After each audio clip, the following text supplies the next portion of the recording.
Thanks everybody for joining us. You are here joining PlexTrac and Echelon Risk Cyber for our New Year's Cybersecurity Resolution webinar, all around creative and continuous pen testing.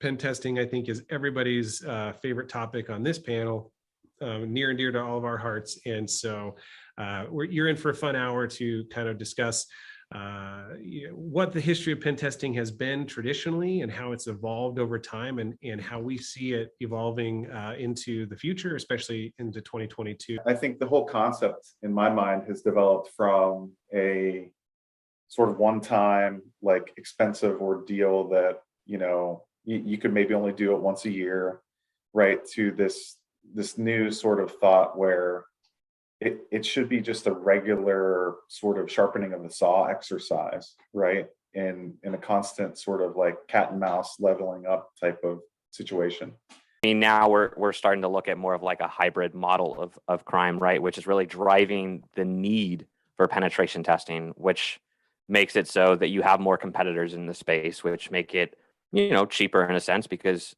everyone's trying to get the work a little bit.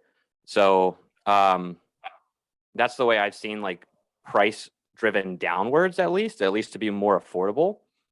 So this overall change has been driven by crime, and where we're at now, the way I see it is it leads into our continuous pen testing, right? Like, we need to start looking at this completely different than what we've been looking at before. Right. I think pen testing has continued to take a larger role in the security program because it really does emulate how you might get breached, right? And it gives teams that perspective. And so I think the value has continued to be more recognized in a global perspective, rather than, you know, the people that can afford it, they see the value, so they know they're going to continue to start doing it, you know, and build it into their program. But then there's other folks, like, I mean, I definitely remember 10 years ago, like, people like, oh, we're not even mature enough to go to get a pen test. And you're like, well, I mean, you probably are already hacked. So there was a whole swath of industries that, you know, we don't have to go through the list, but that haven't invested into cyber over the past, you know, couple decades because they really haven't had to, right? The threat that they've been facing wasn't really interested as much in them because they didn't have data to steal. They didn't take a mass volume of credit card transactions. There was no health data, right? But now all of a sudden, you know, the threat landscape has changed so much with things like ransomware and those types of attacks, where now everybody is a juicy target.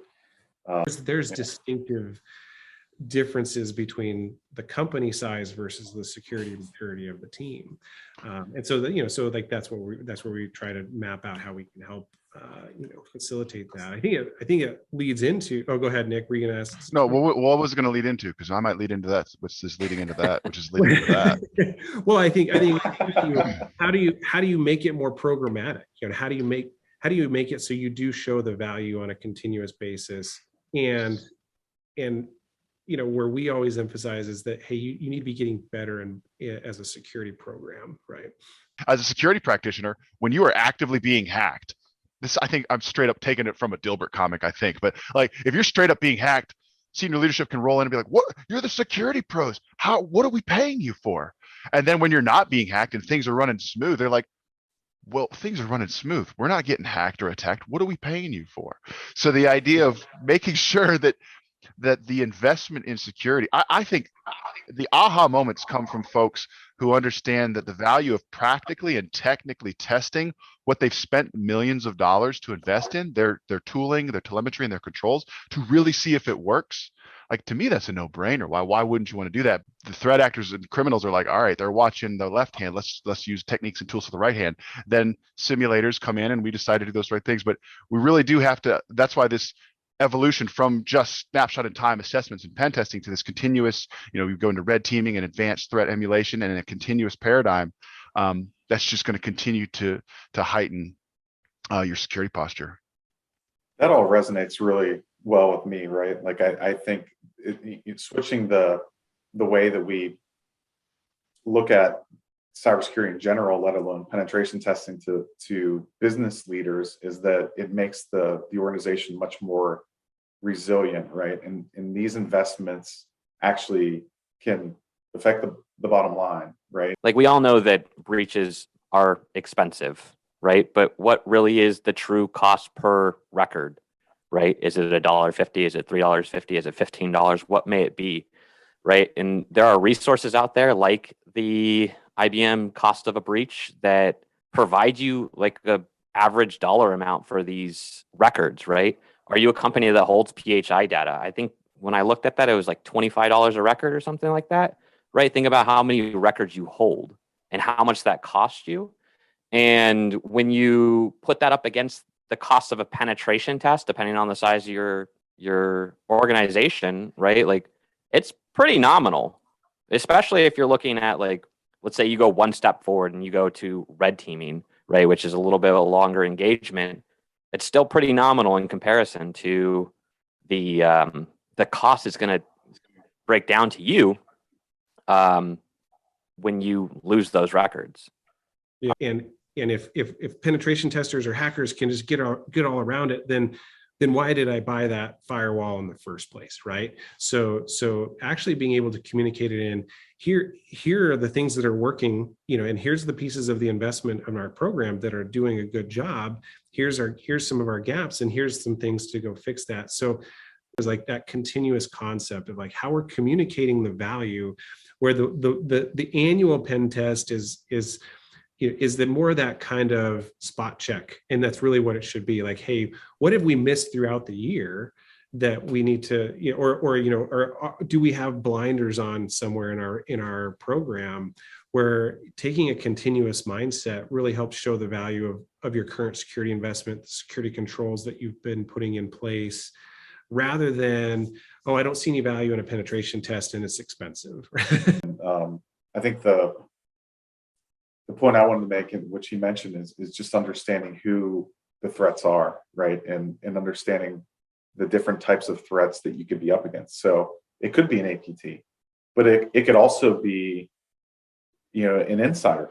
And I think if there's one thing that 2020 or 2021 has shown us, is the unlikely scenarios, the things that we kind of like brush off in our usual risk assessments.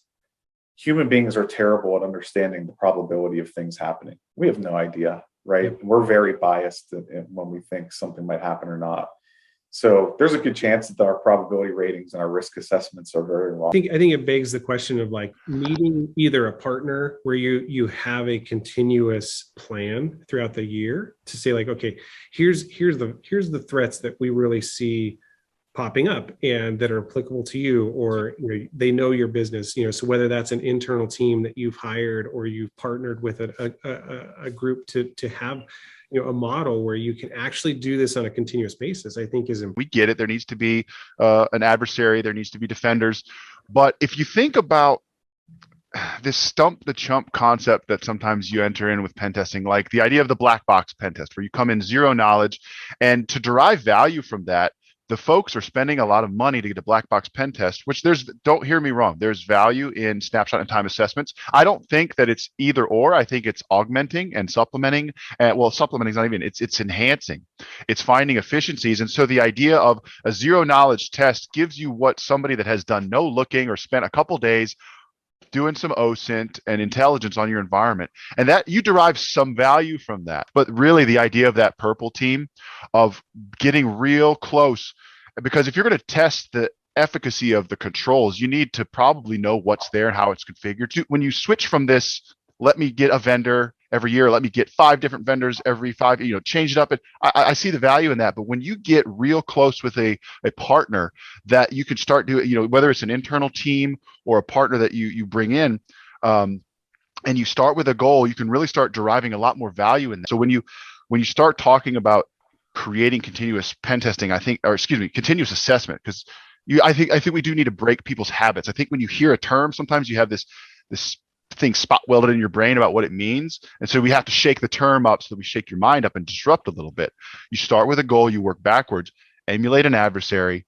But at the end of the day, the organization is still the one who is in control of the data.